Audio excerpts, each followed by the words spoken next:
আল্লাহ হেফাজতের মালিক আজ 5ই August police হত্যা গণলুট দিবস।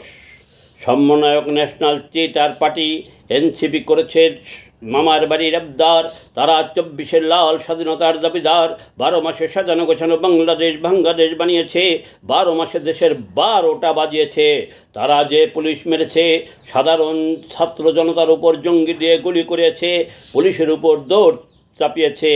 গণভবন লুট, মেট্রো রেলে আগুন, টেলিভিশন ভবনে আগুন, মুক্তিযোদ্ধাদের অপমান, কবরে আগুন, শিক্ষক গুণীজনদের লাঞ্ছিত, সাধারণ মানুষের উপর জুলুম অত্যাচার, টোকাই থেকে কোটি কোটি টাকার মালিক, চুরি ডাকাতি খুন ধর্ষণ, কয় মাসে যা অন্যায় অপরাধ করেছে তার কোনো বিচার রোজ কিয়ামত পর্যন্ত করা যাবে না। তাদের দ্বিতীয় বীর মুক্তিযোদ্ধা খেতাব দিতে হবে। বীর প্রতীক, বীর উত্তম, বীর শ্রেষ্ঠ, আহত নিহত মুক্তিযোদ্ধাদের খেতাব, সম্মানী ভাতা দিতে হবে। সংসদে সংরক্ষিত 30 আসন দিতে হবে। সব চাকরিতে তাদের অগ্রাধিকার দিতে হবে।